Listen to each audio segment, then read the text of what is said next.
ተሳስቻለሁ ማለት ነው። እኔ ገነትን በር ሳይሆን የአሜሪካን ቪዛ ለማግኘት ነበር። እንደዚህ እንትን ከተባለ ይሰጣል ምናምን ስለተባለ እንደዛ አስቤ ነው።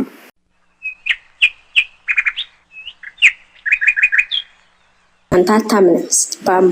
ባላመንክበት እንዴት ነው የጌታ ሰላምና ጸጋ የምትለው? እኛ ነን የምናምነው። ሸሃዳ የሚላል እያላቸው ነው። ሸሃዳ የሚለው ልጅ አስገቡት ሻድሞች። እሺ እኛንን የምናምነው ስትይ ኢየሱስ ክርስቶስ አምላክ አለው ብለሽ ነው የምታምኚው እንደ ኢየሱስ ወይንስ የክርስቶስ ተቃዋሚ ነሽ አንቺ? ማይ እኔ ኢየሱስን ተቃዋሚ አላውቅም። አምላኬ ነው፣ ፈጣሪ ነው። አንተንም ፈጥሮሃል። እዚህ ውስጥ ያሉን ሁሉ የፈጠረ ነው። ላሳይህ እችላለሁ በመረጃ። ኢየሱስ ክርስቶስ ስለራሱ ሲናገር አምላክ አለኝ ብሏል። አንቺ ክርስቶስን ትቀበያለሽ? ይሄን አምላክ አለው ብለሽ ታምኛለሽ ወይንስ የእርሱ አባቱ ነው? አልጠየኩም። ስለ አባትና ስለ አጎት ስለ አክስት ሳይሆን ስለ አምላክ ነው። ኢየሱስ ክርስቶስ አምላክ እንዳለው አስተምሯል አላስተማረም? መጽሐፍ ቅዱስ ላይ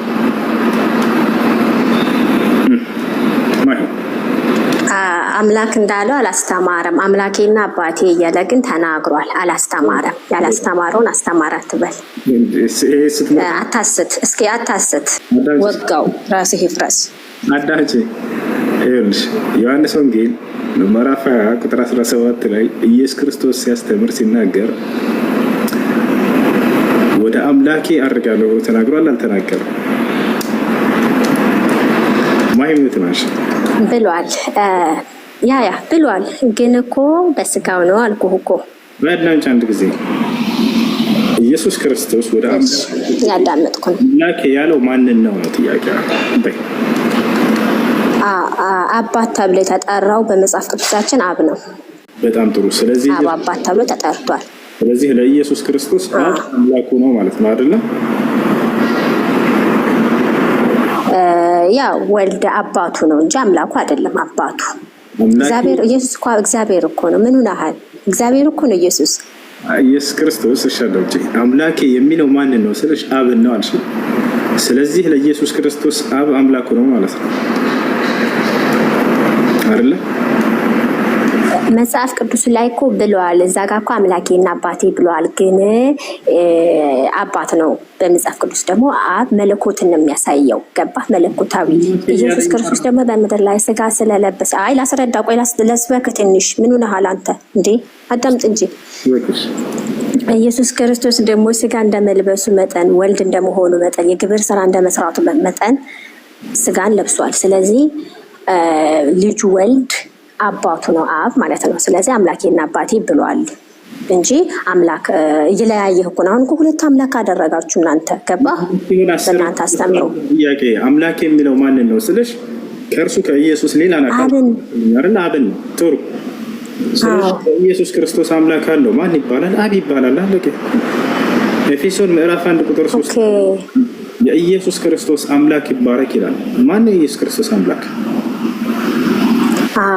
ጎበዝ። ያየህ መለኮት ማለት ነው። የአብ ይባረክ ማለት ነው። እግዚአብሔር ይመስገን። ስለዚህ ሃሌሉያ እሱ ነው ማለት ነው። አብ አምላክ ነው አይደል? ለምንድን ነው አንተ ከዛ ጋር በቃ አብ አምላክ ነው አብ አምላክ ነው? ኦኬ የአብን አምላክነት ትቀበላለህ አንተ? ትቀበላለህ? እሱ አይደለም ሳይሆን ለኢየሱስ አምላክ ነው። ኦኬ ይሁንልህ። ኦኬ ለአንተ ይሁንልህ። ግን ትቀበለዋለህ አንተ ትቀበለዋለህ? ንገረኝ እስኪ። ሳይሆን አንቺ ቆይ ራስ ነው። ስለዚህ አንቺ የምታመልኪው አምላክ ኢየሱስ ለራሱ አምላክ ያለው ማለት ነው። አምላክ ያለው ኖ እንደሱ አይደለም። አንተ ትቀበለዋለህ ወይ? አብ አምላክ ነው። እሺ ተስማማውልህ። አምላክ ነው። ኦፍኮርስ አምላክ ነው።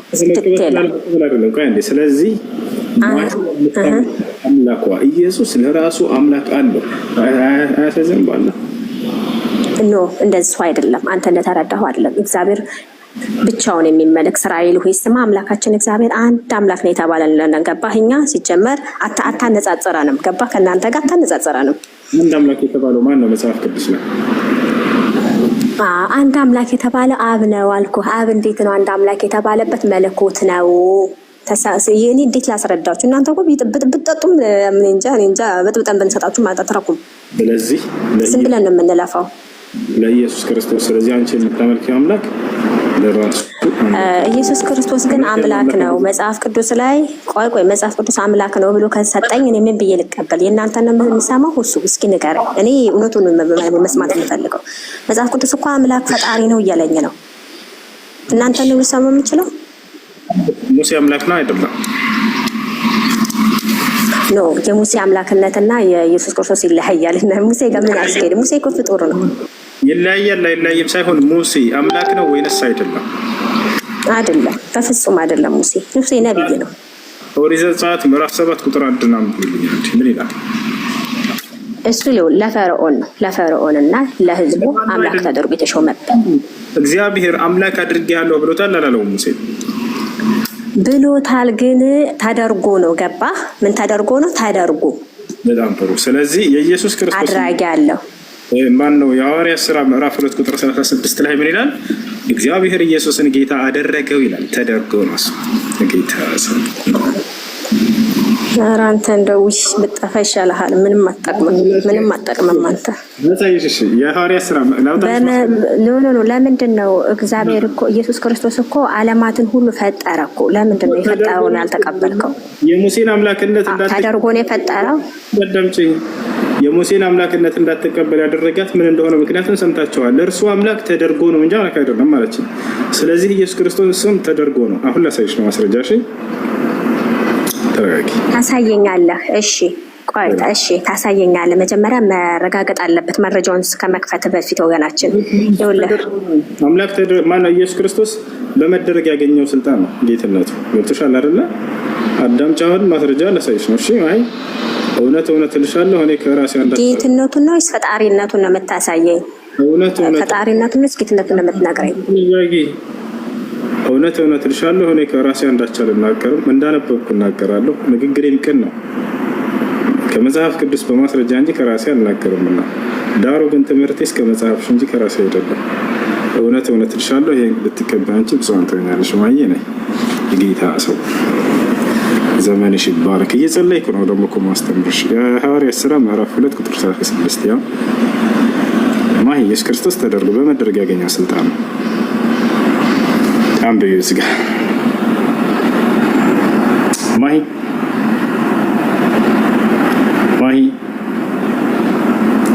ማይነት እሺ ያየሁት ነው። አቤት እንግዲህ ይህ እናንተ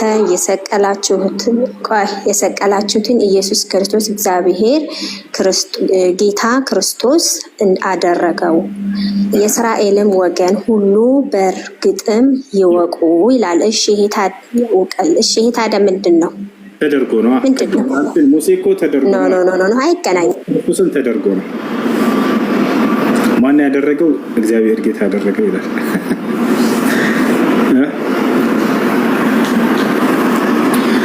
እሺ ከላይ ያለው አብዱሲ ይሰማል? ወአለይኩም ሰላም ወራህመቱላህ። እንዴት ናችሁ? ኔትወርክ እያስቸገረኝ እኮ ነው። ልጅቷም ስሜታዊ ሆነ። ችግር የለም። ሻሃዳ በሁሱ ካለ ያስኩኛች ሄለን ነይ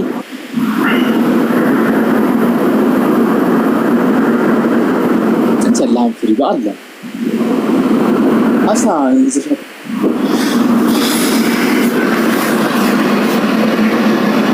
ይዘሻት ነኝ።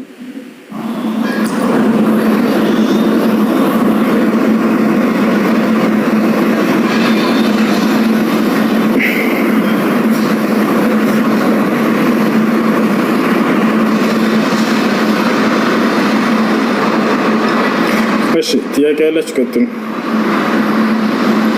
ሰላም አለይኩም። ወአለይኩም ሰላም ወራህመቱላሂ ወበረካቱ። እንዴት ነህ? ሰላም ነው ወይ? ሰላም ነው አልሐምዱሊላህ። ጥያቄ ለምን አርዳችሁት ነው? አንድ ልጆች ካለ አንድ ቁጥር ጻፍ። እሺ አስገቡት። ምናልሽ ጥያቄ ስለ ባልና ሚስት ነበረና ባሌን እንትን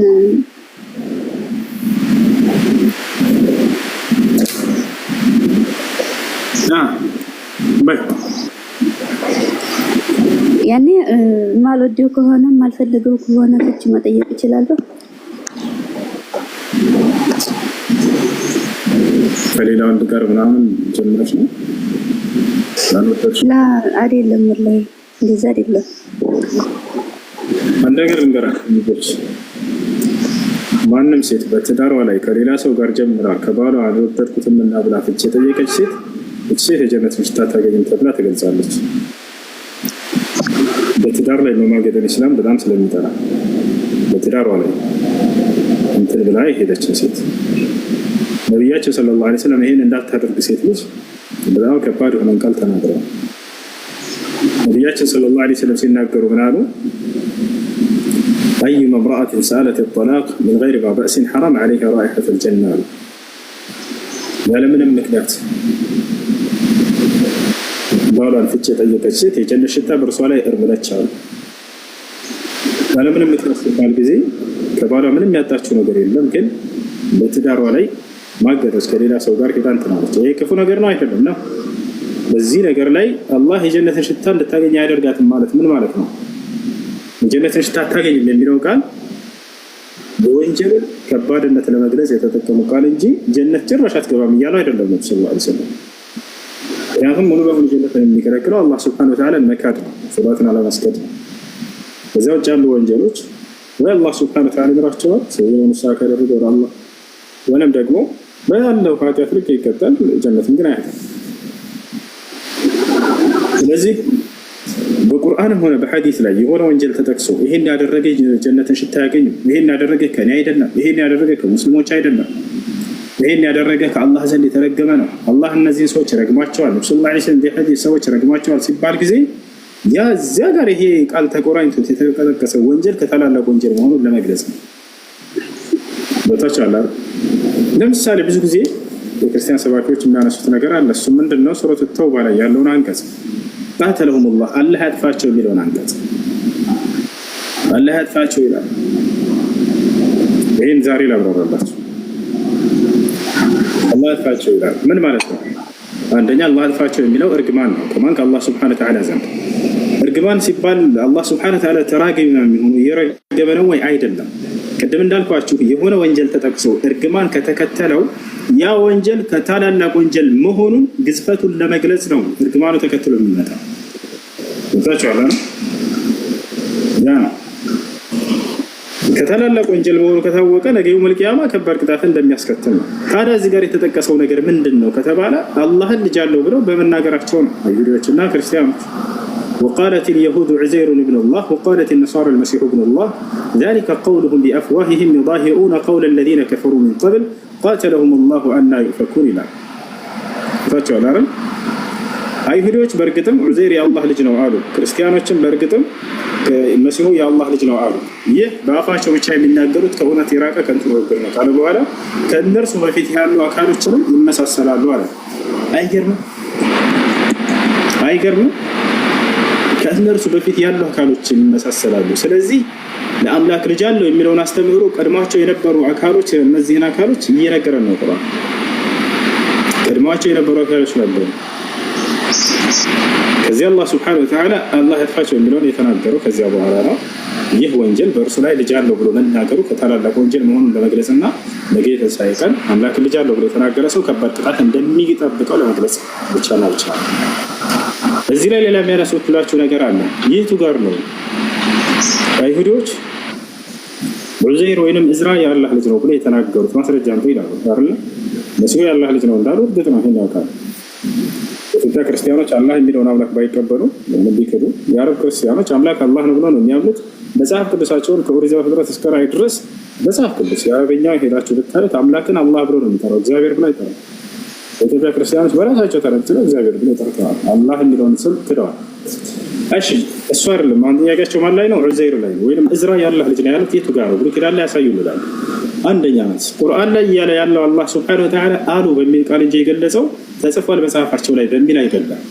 ተጽፏል ቢል ኖሮ በመጽሐፋቸው ላይ አዎ መጽሐፉ ላይ ያሳየን ብለን እንጠይቃለን። ወጣላችሁ። ልክ ለምሳሌ እናንተ ላይ ማቴዎስ ትንቢቶችን ይጽፋል አይደል? ከብሉይ ኪዳን ስሙንም አማኑኤል ተብሎ ተጠርቷል ብላን እንደዚህ ተብሎ ተጽፏልና ይላል። የቱ ጋር ነው ማርያም አማኑኤል ብላ የጠራችው? የተጻፈ ነገር ነው ብሎ ቢገልጽ ኖሮ ቁርአን ላይ አዎ የተጻፈ ነገር አሳዩን ትላላችሁ፣ ያስኬዳል እንደዛ። ስለዚህ ምንድነው ያለው ቁርአን? አሉ በሚል ነው የገለጸው። በአንደበታቸው የተናገሩት ነገር ነው አይደለ? አንተ ጥያቄው ወደ ምን ይቀየራል? ስለዚህ አይሁዶች በየትኛው ጊዜ ነው ዑዘይር የአላህ ልጅ ነው ያሉት? ማስረጃ ያሳዩን። በነቢያችን ሰለላሁ ዐለይሂ ወሰለም ጊዜ አይሁዶች መጥተው ነብዩ ሰለላሁ ዐለይሂ ወሰለም ምን አሏቸው? አንተን እንከተልህ ነበር እናምንብህ ነበር፣ ዑዘይር የአላህ ልጅ ነው አትልም እንጂ ብለው ተናግረዋል። እዚህ የቁርአን አንቀጽ ላይ ኢማሙ ጠበሪ ተፍሲራቸው ላይ ይሄን አስቀምጠዋል። አንዴና ማጥቼ ላሳያችሁ ማስረጃ። አይሁዶች ቃል በቃል አንተ የአላህ ልጅ ነው አትልም እዝራን ወይንም ዑዘይር ይሄ ነው እንጂ ችግርህ እንከተልህ ነበር ይሏቸዋል። የአምላክ እሱ የአምላክ ልጅ ነው ብለው እኛም የአይሁድ ጭፍራዎች ነበሩ። እንግዲህ ክርስቲያን ጭፍራዎች በጣም በርካታ እንደሆኑ ሁሉ የአይሁድ ጭፍራዎች በርካታ ናቸው። ታቻ አላተነ ክርስቲያን በሆነ በድንግል ማርያም ታማልዳለች ያምናል። ሌላኛው ደግሞ እንደዚህ እኛ ያምናል በምድር ላይ ድንግል ማርያም ታማልዳለች የሚል የለም ነበር አምጦልን ብሎ ያኛው የማያምነው ቢጠይቅ ያስከፍ ሌላ የክርስቲያን ጭፍራዎች በዚህ ተቃራኒ የሚያምኑ አለ። ልክ እንዲሁ ከአይሁድም ጭፍራዎች በነብዩ ሰለላሁ ዐለይሂ ወሰለም ዘመን የነበሩ የአይሁድ ጭፍራዎች በነቢያችን ሰለላሁ ዐለይሂ ወሰለም ጋር መጥተው አንተ የዑዘይር የአላህ ልጅ ነው አትልም እንጂ እናምንብህ ነበር ብለው የተናገሩ እንዳሉ አሁን በማስረጃ ላሳያችሁ። وقالت اليهود عزير ابن الله وقالت النصارى المسيح ابن الله እሱን ግን ያው ብዙ ምክንያት ስላለኝ ነው ወላሂ ልብስ ነው። እሺ አሳማኝ ምክንያት ካላት ሴት ልጅ ፍቺ ብትጠይቅ ችግር የለውም። እህት አሳማኝ የሆነ ሸሪዓዊ ምክንያት ካላት መክራው ያ ነገር አልስተካከልም ካለ ዘንድ ያስጠይቃል። ያውና ይሄ ቁርአን አንቀጽ ይታያቸዋል። ሱረቱ ተውባ ላይ ነው ቁጥር 30 ላይ وقالت اليهود عزير ابن الله وقالت النصارى المسيح ابن الله የሚለው አይሁዶች ዑዘይር የአላህ ልጅ ነው አሉ ይላል። ያውና እዚህ ጋር ምን ይላል? حدثنا أبو كريب قال حدثنا يونس بن بكير قال حدثنا محمد بن إسحاق قال حدثني محمد بن أبي محمد مولى زيد بن ثابت قال حدثني سعيد بن جبير أو عكرمة عن ابن عباس قال أتى رسول الله صلى الله عليه وسلم سلام بن مشكم ونعمان بن أوفى وشأس بن قيس ومالك بن الصيف እነዚህ አራት አይሁዲዎች ናቸው ወደ ነብዩ መሐመድ ሰለላሁ ዐለይሂ ወሰለም ጋር መጡና አለ። ማን ይሄን የሚዘግበው? አብዱላህ ኢብኑ አባስ የተባለው የነብዩ ሰለላሁ ዐለይሂ ወሰለም ተማሪ የሆነው የራሳቸው ሱሐባ የሆነው ያየ የሰማ አካል የተናገረ ነው። ተባቻ አላራን ምን አለ? ፈቃሉ እንዲህ አሉት እነዚህ አይሁዲዎች كيف نتبعك እንዴት ብለን እንከተልሃለን ሙሐመድ وقد تركت قبلتنا የኛን ቅብላ ትተህሳለህ። የማለት ወደ ኢየሩሳሌም ይሰግዱ ነበር ነብዩ ሰለላሁ ዐለይሂ ወሰለም መጀመሪያ ታዘው ከዚያ በኋላ ያንን ትተው ወደ ካዕባ ሰግደዋል አይደል? ስለዚህ ይሄን ትተህ እንዴት እንከተልሃለን? وانت لا تزعم ان عزير ابن الله ልክ እንዲሁ አንተ ደግሞ ዑዘይር የአላህ ልጅ ነው ብለህ አትሞግትም አታምንም። እንዴት እንከተልሃለን? ዑዘይር የአላህ ልጅ ነው ብለህ ያምናሉ እነሱ። ገብታችኋል? አላህም ይሄን ባሉ ጊዜ ይሄን የቁርአን አንቀጽ አወረደ። ዑዘይርም የአላህ ልጅ ነው አሉ አይሁዶች አለ። ያው ተፍሲር ጠበሪ በዚህ የቁርአን አንቀጽ ላይ እዚህ ታገኙታላችሁ ማለት ነው። እሺ ጥያቄ አለ ይቀጥል። እሺ ስንል ልጨርስ አንዴ።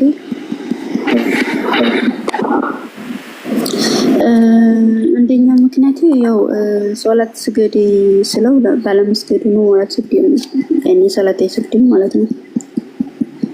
በቤተሰብም በተለያዩ ጓደኛም አስመክሬዋለሁ።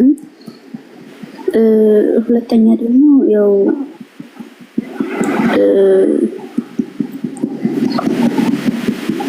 እኔ እንጃ ብቻ ያው ማለት ተተጋባን ጀምረን ምን እንትን ሊለኝ አልቻለም። ስለዚህ ያኔ ብቻ እንጃ ወላሂ ምን ብዬ እንደምገልጽ አላውቅም። ገብቶናል።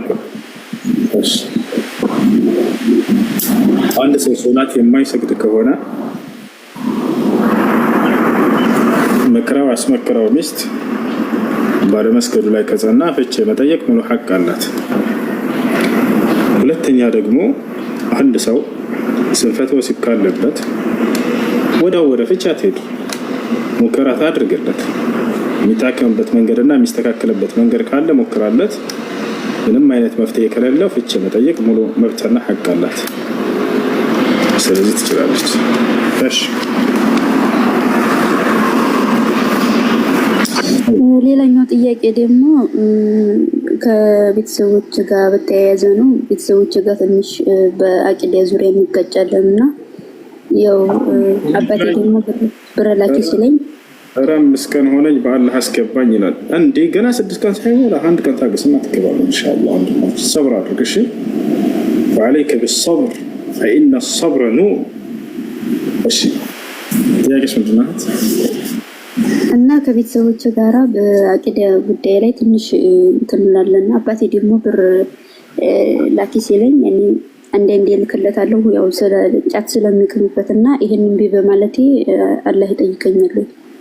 ለወላጆቻችሁ ገንዘብ መርዳት በምትፈልጉ ጊዜ ለጫት ለአስካሪ መጠጥ ለሐራም ነገር እንደሚያውሉት ካወቃችሁ ገንዘቡን መላኩን ታቋርጡና የሚያስፈልጋቸውን የቤት አስቤዛ ገዝቶ የሚሰጥላቸው የቤተሰብ ክፍል ለእርሱ ለካችሁ አስገዙና አስልኩላቸው አለ።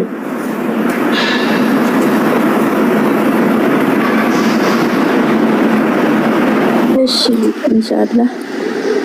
ሌላኛው ጥያቄ ደግሞ መዲያሚ ቁርአን ተፍሲር ገዝታ ሰጠችኝና በረመዳን ግን ያው የትኛው ትክክለኛ የአህለ ሱና ወል ጀማዓ ተፍሲር እንደሆነ በደንብ አላወቅኩትም ማለት ነው፣ አልተረዳሁትም። ያው ግን አለኔ ከና ያው የትኛው እንደሆነ ማወቅ አልቻልኩም። በጣም ጥሩ። ማወቅ የምትችይበትን መንገድ እነግርሻለሁ። ገበያ ላይ የሚሸጠው ትክክለኛ ተፍሲር ነው። ነገር ግን የአላህ ስብሐነ ወተዓላ ባህሪያቶች ላይ የተረጎማቸው ትርጓሜዎች ስህተት ናቸው።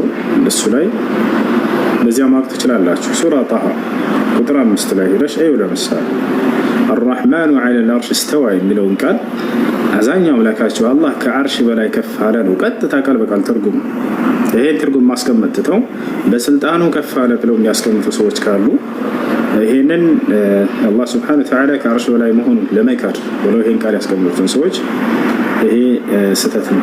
በዚህ ትክክልና ስህተት መሆኑን በዚህ መለየት ትችላላችሁ። ሌላው ላይ ተዘክር አይቼዋለሁና ሱረቱ ጣሃ ላይና የተለያዩ ሱረቱል ፉርቃን ላይ ያለውን ሁሉንም ዛይቸው አላህ አርሹ ላይ ስልጣኑ ተደላደለ ነው የሚለውና እንዴት ላድርገውሽ እንደዛ ነው የሚለው አይቼዋለሁ። በዛ ነው እንትን ያልኩት የጠረጠሩ መልካምሽ ምናልባት አለ መሰለኝ ይሄ በትክክል ተተርጉሞ የተቀመጠ አፕሊኬሽን ያንን ፈልገሽ አገኘው። እዚህ ቦታ ላይ ብቻ ነው ይሄኛው ስህተት ያለበት። እሺ ሌላኛው ቃል በቃል ተቀምጧል። ከላይ ያለው ሰላም ነው። ሰላም አለይኩም ወራህመቱላሂ ወበረካቱሁ። አንዴ ምስጋና ሰላም ነው። እንዴት ነህ? ሰላም አለይኩም። ደህና ነኝ አልሐምዱሊላህ። እንዴት ነህ? አለን አልሐምዱሊላህ። እሺ ሙስሊም ከሆናችሁ በተራ ጠይቁ፣ ክርስቲያን ከሆናችሁ ላስቀድማችሁ ብዬ ነው። እንግዳን እናከብራለን፣ ቀድመን ቦታ እንሰጣለን ከሚለው ነው። እሺ ሙስሊሞች ከሆናችሁ ከታች አብዱ አሰላሙ አለይኩም ጥያቄ ካለ ቀጥል። ሰላም አለይኩም ወራህመቱላሂ ወበረካቱ። ወአለይኩም ሰላም ወራህመቱላሂ ወበረካቱ። እኔ ጥያቄ ከዚህ በፊት ብዙ ኢማን አልነበረኝም አትልም? እሺ አሁን ሰላትን በምፈልግበትም ሰዓትም ወደ አላህ በቃ ውስጤ ላይ መጀመሪያ እንትን ያልኩትን ወንጀል ላይ እያስታወስኩኝ ፍርሃት የሚሰማኝ ነገር አለ። እሺ ወንድም እሱን ፍርሃት እንዴት እንደማጠፋ ብቻ ቢለ ነገር እንትን አይደለም። ያችን ጥያቄ ብቻ ያችን ፍርሃት እንዴት እንደማጠፋ ብቻ ትንሽ መንገዱ ብትጠቁመኝ። እሺ ከተውባ መስፈርቶች መስፈርቶች መካከል ከንስሐ መስፈርቶች መካከል አንደኛው ነደም ነው፣ ጸጸት ነው። ይህ ጸጸት በውስጥህ መገኘቱ በትክክል ተውባ እንዳደረግ ያሳያል። ነቢያችን ሰለላሁ ዐለይሂ ወሰለም ሐዲስ ላይ አነደሙ ተውባ ነው፣ ጸጸት አንዱ የንስሐ መስፈርት ነው አሉ።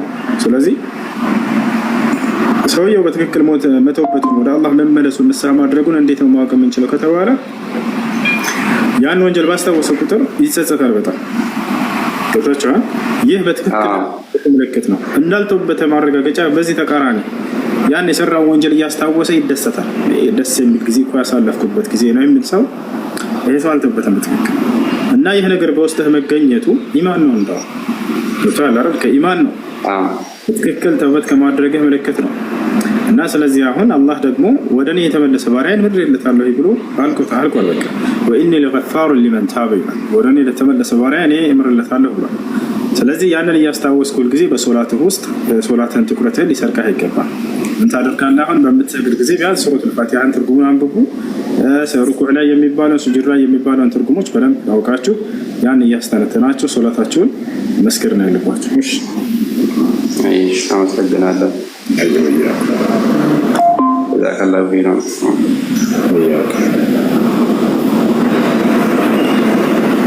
እሺ ያቀላችሁ ሌሎች ወአለይኩም ሰላም ወአለይኩም ሰላም። እኔ ጥያቄ ምን መሰለህ፣ ለምሳሌ አዛን ፈጅር ሱብህ አንድ ሴት ለምሳሌ ከባሏ ጋር አድራ ምናምን ጠዋት አዛን ከወጣ ሻወር ገብታ ጸጉሯን እንዲሁ ሳትታጠብ በውሃ ጠርጋ ምናምን መስገድ ትችላለች ወይ? ሰላቱ እንዴት ነው ይቀበላል ወይ? ሙሉ ሻወር መውሰድ አለባችሁ።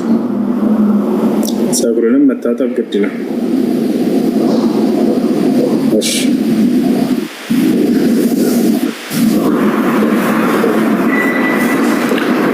ሌላ ጥያቄ ያለን? ሰላም አለይኩም ሁላችሁም፣ እንዴት ናችሁ?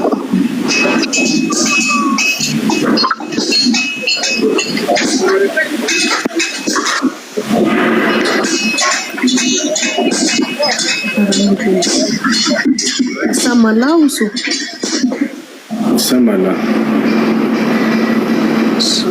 እኔ ገና ለፋውም ነግሬያለሁ። የነ ከዲጃና ኢንቲሳር እናት ነኝ። ያው እኔ መስለሜን ነግሬያለሁና አሁን የኔ ጥያቄ ምን መሰለህ፣ እኔ ኒቃሚስት ነው መሆን የምፈልገው ማለት ነው። እና ኒቃሚስት መሆን የምችለው ቁርአንን ቀርቼ ስጨርስ ነው ወይስ አሁን ኒቃሚስት መሆን አልችልም? ትችላለሽ። እንደገና ደግሞ እችላለሁ። እንደገና እንትን ቁርአን እየተቀራልኝ ነውና የሆነ ሲር ምናምን አለ እና ሰውን ያው ፈልጌውም ሳይሆን ሰውን አውቄዋለሁ ማለት ነግራኝ ነው አንዱ አዛ የነበረች ሰውና ከዛ ሰው ጋር ጥሩ ነገር አለኝና ምንድነው ማድረግ የምችለው? ከትላንትና ጀምሮ ትንሽ ጭንቅላቴ እየተረበሸ ስለሆነ ምንድነው ማደርገው? ቁርአን በተደጋጋሚ ያስቀሩ ነብያችን ሰለላሁ ዐለይሂ ወሰለም ሐዲስ ላይ እስተርቁ ሚን العين فإن العين حق ብለዋል። በአይንና ስለተለከፉ ሰዎች ቁርአን አስቀሩላቸው አይንና ያለ ነገር ነውና ብላ። እሺ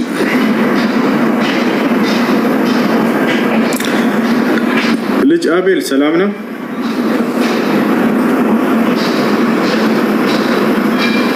ይሰማል?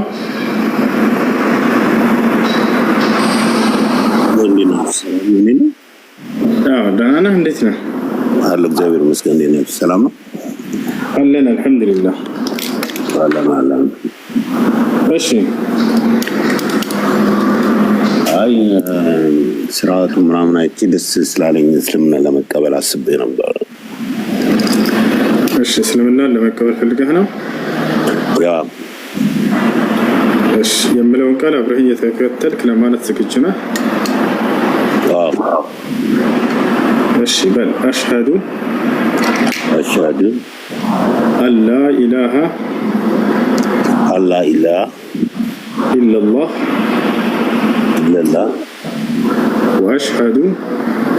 ወአሽሀዱ አነ ሙሐመደን ረሱሉላህ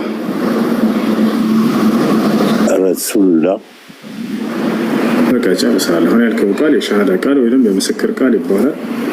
ትርጉሙ አሽሀዱ አን ላ ኢላሃ ኢለላህ ማለት እነሆ ከአላህ በስተቀር በእውነት የሚመለክ ሌላ አምላክ የለም ብዬ መሰክራለሁ፣ ሙሐመድም የእርሱ መልእክተኛና ነብይ ናቸው ብዬ መሰክራለሁ ማለት ነው።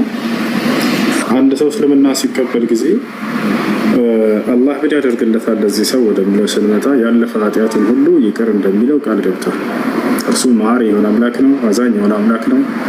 ሰዎች ወደ እኔ በሚመለሱ ጊዜ ምርላቸዋለሁ ብሎ ቃል ገብቷል። ወኢኒ ለገፋሩ ሊመን ታበ ይላል። ወደ እኔ የተመለሱ ሰዎችን እኔ ምርላቸዋለሁ እያለ ይናገራል። በቀጣዩ ዓለምስ ምን ተስፋ ቃል ሰጥቶናል? አምላክ ቃሉን ሊገባልን ይገባል። በቀጣዩ ዓለም ከሞት በኋላ ስላለው ህይወታችን እነዚያ አምነው መልካም የሰሩትን ገነትን አስገባቸዋለሁ እያለ ቃል ገብቷል። ይህ ነው አንድ ሰው እስልምናን ከተቀበለ በኋላ የመጀመሪያ ሊያደርገው የሚገባ ነገር ምንድን ነው ከተባለ ለዚህ ላመንከውና ለመሰከርከው ለአንዱ አምላክ ብቻ መስገድ ነው። አምልኮን ለእርሱ ብቻ መፈጸም ነው።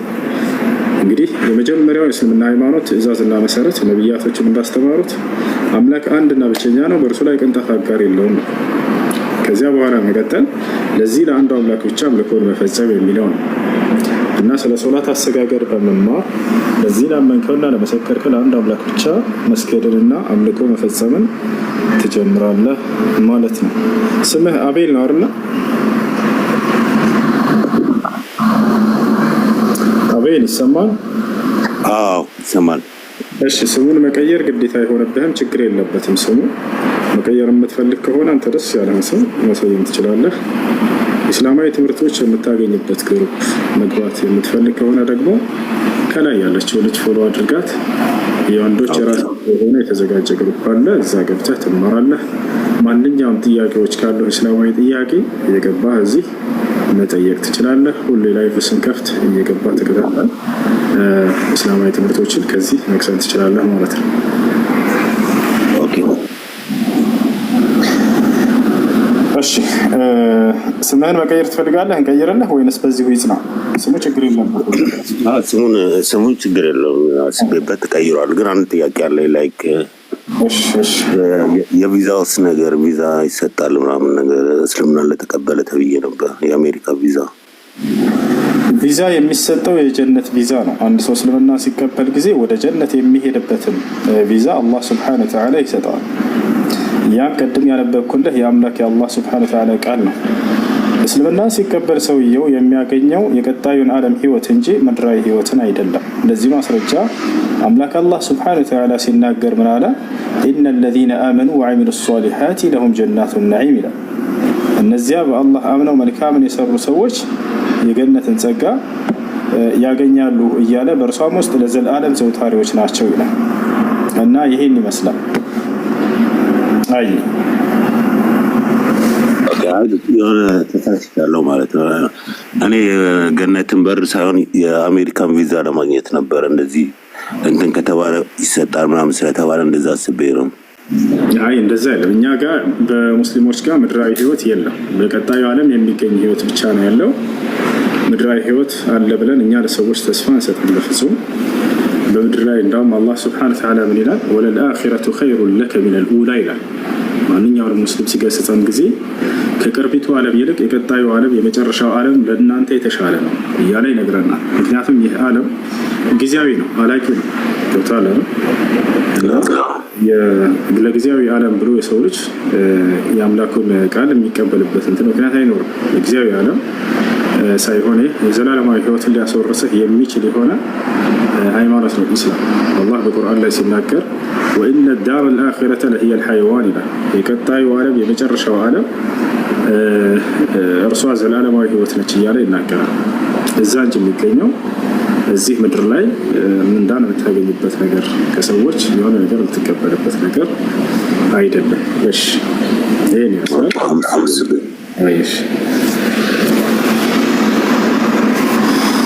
እሺ ጥያቄ ያላችሁ መቀጠል ትችላላችሁ። እሺ ነው ልጠይቅ። እሺ መሀላ የሆነ ነገር ካደረግኩኝ እከፍላለሁ ብሎ መማል አይከፍልም። ሰውየው ግን ትልቅ ወንጀል ላይ ወድቋል። እነዚህ ሰዎች ተውበት ሊያደርጉ ይገባል። እሺ እኔ ጥያቄ አለኝ። ሰላም አለይኩም። ወአለይኩም ሰላም።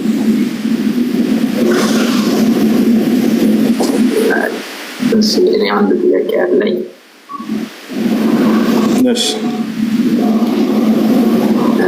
ሱረቱል በቀራ ላይ ወደ 64 65ኛው አያ አላህ ሱብሓነሁ ወተዓላ ስለ የሆነ ቃል ኪዳን ይናገራል። አይ ስለ በኒ እስራኤሎች እነዚያ በሰንበት ቀን በቅዳሜ ቀን ስለተላለፉት እና ኋላ ላይ ደግሞ እንደ እርግማን ነገር ደግሟቸው they became apes ዝንጀሮ ጦጣ ምናምን እና ስለሱ ጉዳይ እስኪ በደንብ እንድትነግረኝ ፈልጌ ነው። ምናልባት ከተፍሲር አንፃር። እሺ አስሓብ ሰብት የሰብት ሰዎች በነቢይ ማነው ካለፉት ነቢያቶች በአንድ ነቢይ ጊዜ ربما يكون هذا بزمن موسى عليه السلام أو بنبي جاء بعده እነዚህ ሰዎች እስራኤላውያኖች ናቸው። እኛ የአምላክን ሕግና ስርዓት በመጠበቅ ለእርሱ ታዛዥ በመሆን ወደር የለንም እና ስለዚህ አንድ ቀን በቃ ፈተና ያቀርብልን አምላክ አሉ። በኢማናቸው በጣም ተማመኑ። በኢማኑ መተማመን ይሄ የድክመት ባህሪ ነው። እውቀት ያለው ሰው በአላህ ላይ ይመካል እንጂ በራሱ ላይ አይመካም።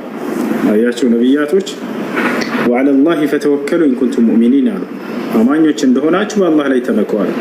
እነሱ ግን ምን አሉ? እኛ እምነታችን ጠንካራ ነው፣ በቃ አምላክ ይፈትነን ከፈለገ በእምነታችን የማንወድቅ ነን አሉ። እሺ እንግዲህ አሁን አላህ ሱብሓነሁ ወተዓላ ሊፈትናቸው ነው። ምን አላቸው? ፈተናው በሰብት ቀን ምንም አይነትን ስራ እንዳትሰሩ አላቸው። ምንም አይነትን ስራ እንዳትሰሩ፣ ለእኔ አምልኮ ብቻ ስሩ፣ በሌላው ቀን ግን መስራት ትችላላችሁ ተባሉ። እነዚያ ሰዎች የሚተዳደሩበት እነዚህ እስራኤላውያን ምን ነበር? አሳ ማስረግ ነበር። ከባህር ዳርቻ የሚኖሩ እስራኤላውያኖች ናቸው። አላህ በሱረቱል አዕራፍ ላይ ይገልጻቸዋል። ወስአልሁም ዐኒል ቀርየቲ አለቲ ካነት ሓዲረተል በሕሪ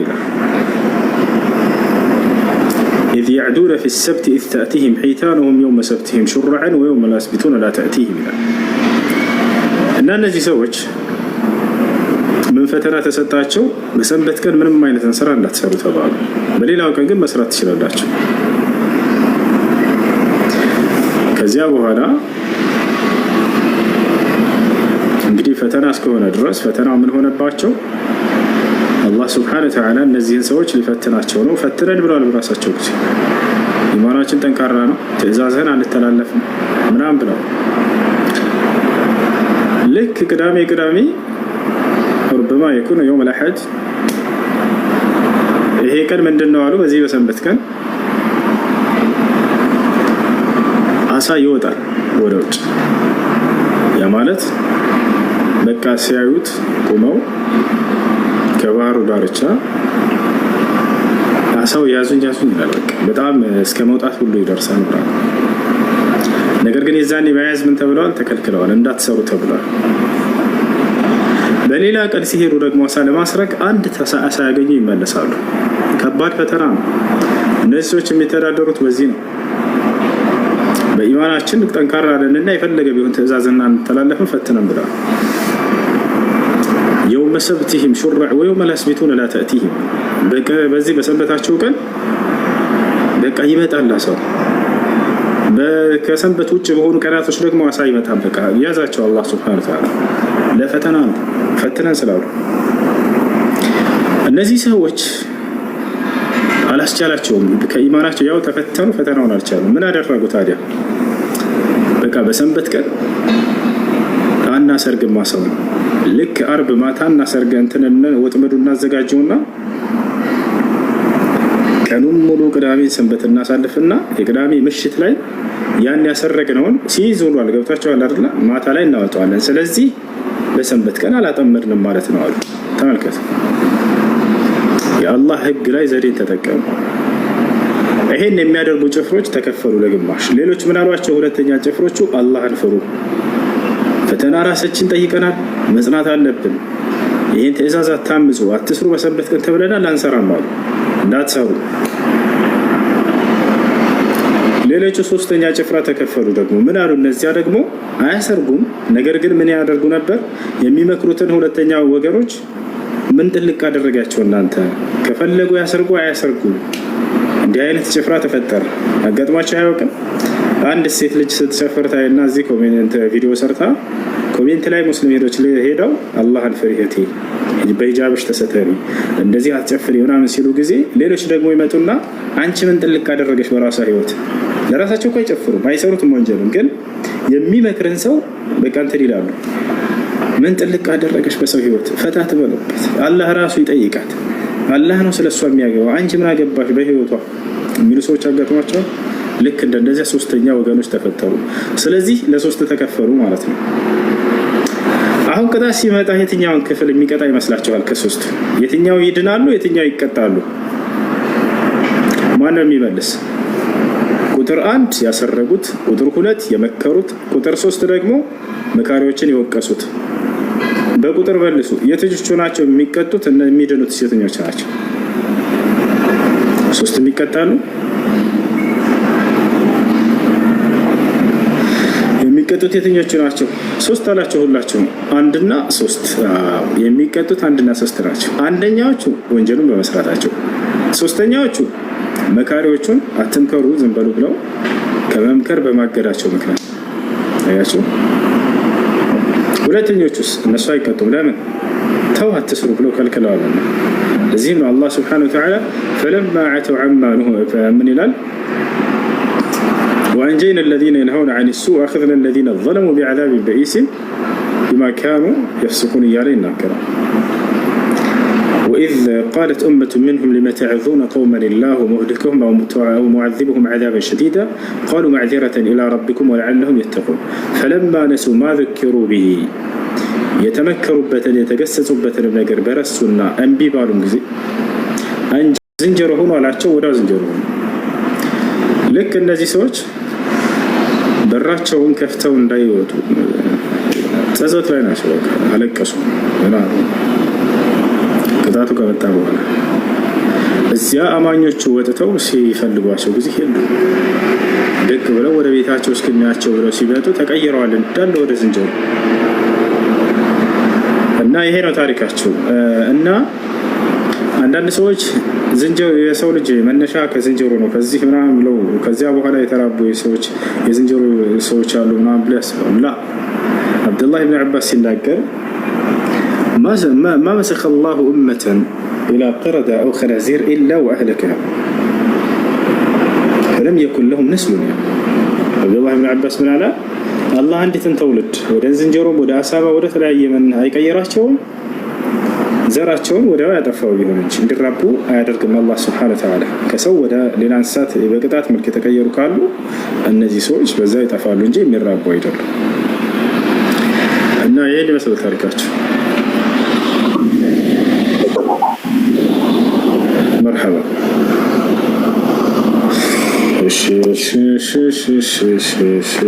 السلام عليكم. وعليكم السلام. أنا ما عندي ጥያቄ አለኝ። እሺ ጥያቄ ምንድነው? ከልጅነቴ ጀምሮ የሰው ሀቅ ወደ ህይወቴ ይመጣል። ያው አንዳንድን አስቤም ሳይሆን በቃ በአጋጣሚ ወስደዋለሁ። እነዛን ሀቆች ደግሞ አላህ እንደማይተወልኝ አውቃለሁ። አሁን ላይ ገብቶኛል። አላህ የሰው ሀቅ ቅር አይለኝም። ስለዚህ እነዛ ሀቆችን አባታቸውን አላውቅም፣ አሁን ላይ አላስተዋስም። እኔ በልጅነቴ ነበር እና እስከዛሬ አይደለም 1-5 ዓመት 4 ዓመት በፊት ነበር እንደዚህ አይነት ነገር። አሁን ጸጥቶኛል። እንዴት አድርጌ ነው ያ ነገር ማክፈል የሚችለው? አባቱን አላውቀውም።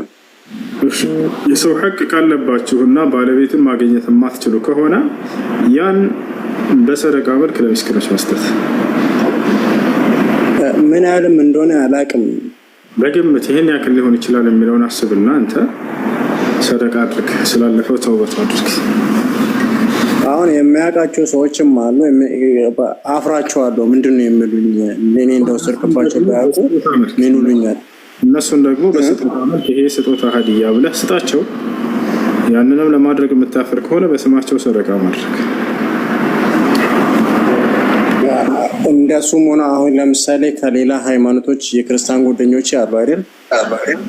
ከነሱም የሆነ አለ። የነሱንም በሰደቃ መልክ ማድረግ ይችላል። እና አዎ ይሄን እነሱን ማግኘት አትችልም እነዚህን ክርስቲያኖች ወይንስ ትችላለህ? የተለያየ ሀገር ነው ያለነው፣ ግን ይከፉብኛል።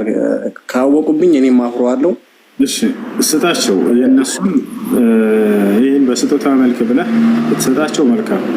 ይሄን ለማድረግ የምትፈራ ከሆነ ሰደቃ ቢባል ይሄ ለድሃዎች ይሰጣል። ነገር ግን ለእነዚያ ሰዎች ለክርስቲያኖቹ በአኺራ ላይ ምንዳ የሚያስቆጥርላቸው አይደለም። ታዲያ ምን ይጠቀማሉ ከተባለ አላህ በዚሁ በምድር ላይ ጸጋን ይተካላቸዋል። አያችሁ እንጂ ለእነሱ ሰደቃ ሆኖ አኼራ ላይ የሚያዝ አይደለም። አላህ እዚሁ ምድር ላይ ያበላቸዋል፣ ያጠጣቸዋል። ነቢያችን ሰለላሁ ዐለይሂ ወሰለም ሐዲስ ላይ ሲናገሩ ምን አሉ? إن الكافر إذا عمل بحسنة أطعم بها طعمة في الدنيا وأما المؤمن إذا عمل بحسنة أطعم بها طعمة في الدنيا وادخر الله له في الآخرة. عندك هذه هنا سو بمدراي هو تلاقي سال ملكام سرا بيسرا الله بزيه بمدر لا يبلون لا تطوال زيه مدر لا يتكلف الله بقطع يعلم قنا يزكاجلت ما الله سلك هذا ነገር ግን አማኝ የሆነ ሰው ደግሞ መልካም ስራን ቢሰራሉ ነብዩ ሰለላሁ ዐለይሂ ወሰለም አላህ እዚሁ ምድር ላይ ያበላዋል፣ ያጠጣዋል፣ ይተካለታል፣ በቀጣዩ ዓለምም ጀነትን ያዘጋጅለታል አሉ። በአላህ ሱብሓነሁ ወተዓላ አምነዋል እነሱ። እሺና ይሄ ነው። እሺ አመሰግናለሁ። አስወጣኝ። በቃ ቦታ መያዝ አልፈልግም። ቦታ መያዝ አልፈልግም። አዎ ሌሎቹ ይሁን። ኦኬ ችግር የለውም። በቃ እኮ ቦታ መያዝ ፈልግ ሰው ነው በአላህ ያለ وعليكم السلام ورحمة الله وبركاته. لا الحمد لله. ሪካርድ ምን አድርግና አንድ ጥያቄ ያለኝ በደንብ እንድታብራራልኝ እፈልጋለሁ። አይ አላህ እኛ እሱን ብንገብረው የሚጠቀመው ነገር አለ እንዴ? ምን ብንላ ብንገብረው ማለት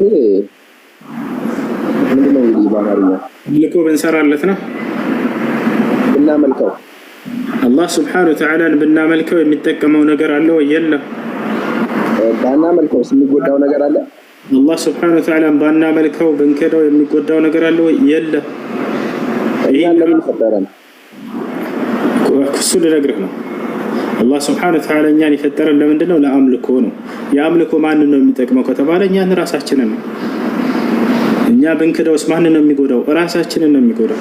ብንጠቀም ወደ እርሱ እንቀርባለን፣ ከእርሱ ዘንድ ትልቅ ደረጃ እናገኛለን። ብናመልከው ብንክደው ደግሞ ከእርሱ ዘንድ እንርቃለን፣ የእርሱን ቅጣት ይጠብቀናል። አላህ ስብሓነሁ ወተዓላ ይህን በሐዲስ አልቁድሲ ላይ ሲናገር ምን ይላል? የብነ አደም የአደም ልጆች ሆይ አለ ለው አነ አወለኩም ወአኺረኩም ወኢንሰኩም ወጅነኩም ካኑ ዐላ አትቃ ቀልቢ ረጁሊን ሚንኩም ለማ ዛደ ዛሊከ ሚን ሙልኪ ሸይእ ፊ ሙልኪ ሸይአን يا ابن آدم لو أن أولكم وآخركم وإنسكم وجنكم كانوا على أفجر قلب رجل واحد منكم لما نقص ذلك من ملك شيئا. يا آدم ልጆች ሆይ አምላካችን አላህ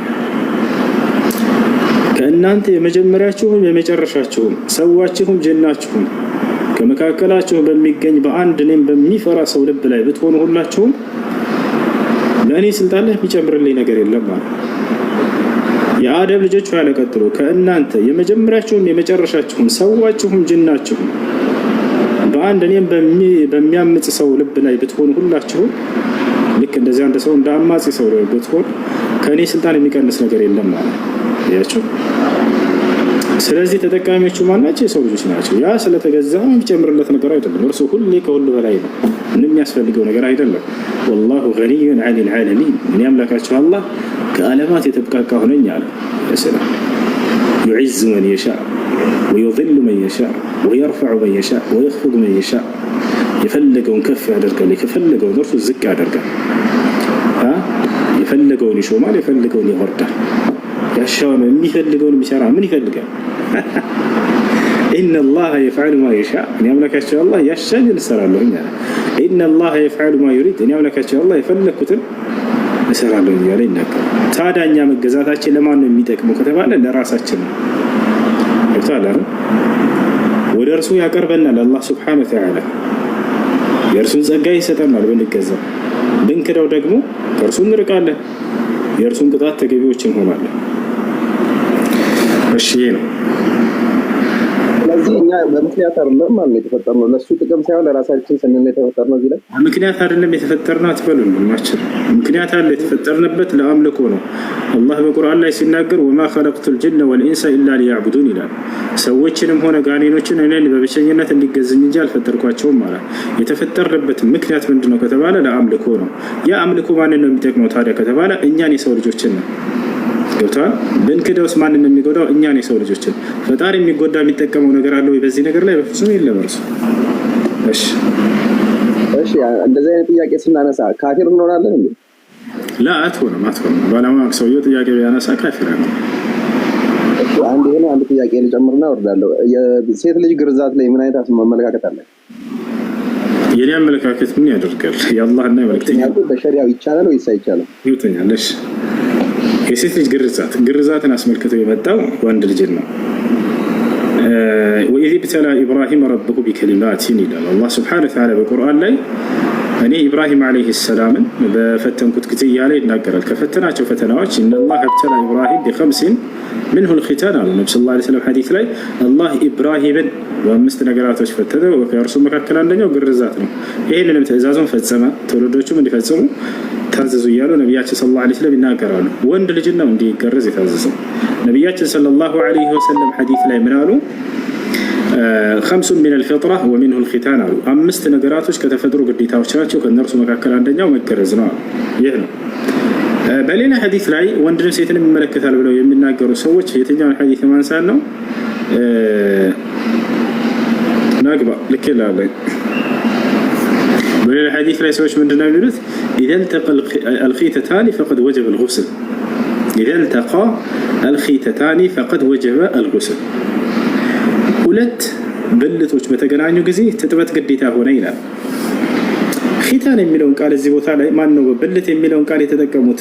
ነብያችን ሰለላሁ ዐለይሂ ወሰለም ኺታን ግርዞች በሚል ነው። ስለዚህ ግርዞች ካለ ሁለቱም ወንድንም ሴትንም መገረዝን ያመላክታል ይላሉ። እንደዛ አይደለም።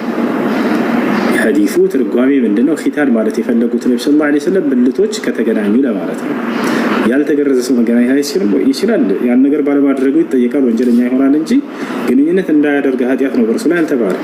አያችሁ አይደል? ስለዚህ ኺታን የሚለው ብልቶች ከተገናኙ ለማለት ነው። ነብያችን ሰለላሁ ዐለይሂ ወሰለም ይሄን ሐዲስ እየተናገሩ ያለው ስለ ትጥበት ነው። ስለ ትጥበት ነው። አሁን እዚህ ቦታ ላይ ይሄን ሐዲስ ነብያችን ሰለላሁ ዐለይሂ ወሰለም ትጥበት መቼ ግዴታ እንደሚሆን በማን ላይ ሰዎች ተካልፈው ነው የመጡትና የጠየቋቸው። ቅዱሳኖች ይሄን ያዩና ስለ ብልት ነው እንዳለ እስልምና የሚያወራው መቼ ትጥበት ማድረግ እንዳለባቸው ካያስተምሩ መዝይ ሲወጣ መንይ ሲወጣ የትኛው ትጥበት በክርስትና ወፍ አይታወቅም። ኢስላም ይሄን ነገር መተባበራው ለሰው ልጆች ተጨማሪ እውቀትን ይዞ ሄዶ ማመስገን ሲገባው ኢስላም እስልምና ስለ ብልት ነው የሚያወራው፣ ስለ ስፐርም ነው የሚያወራው። ስለ ንጽህና ካላወራ ስለምን ያወራ? እንግባ እንደዛም ይሻላል። እናንተ ለሷ አንድ ሰው ሚስቱን ከተገናኘ ነው ሻወር ግዴታ የሚሆንበት አሉ። ሌላኛው ደግሞ አይ የዘር ፈሳሽ ከፈሰሰው ነው ግዴታ የሚሆነው አሉ። ተካለፉ ሰዎች። አያችሁ አይደል? ሰውየው ሚስቱ ሲገናኝ ጊዜ የዘር ፈሳሽ ከፈሰሰው የዛኔ ነው ትጥበት ሻወር ግዴታ የሚሆንባቸው ባልና ሚስት አሉ። ሌሎች ሰሃቦች ደግሞ ምን አሉ? አይ ብልትና ብልት እስከተነካካ ድረስ የዘር ፈሳሽ ፈሰሰም አልፈሰሰም ትጥበት ግዴታ ይሆናል ብለው ተካለፉ። አያችሁ፣ ሰሃቦች በሚካለፉ ጊዜ ወደ እናታችን አይሻ ጋር ይመጣሉ። እርሷ የእውቀት ባለቤት ነች። የእውቀት ባለቤት ነች። መጡ አይሻ ጋር ጠየቋት። እርሷ ደግሞ ከነብዩ ሰለላሁ ዐለይሂ ወሰለም የሰማችውን ዘገበችላቸው። ችግራቸውን መፍትሄ ሰጠቻቸው፣ ፈትዋ ሰጠቻቸው። ምን አለች?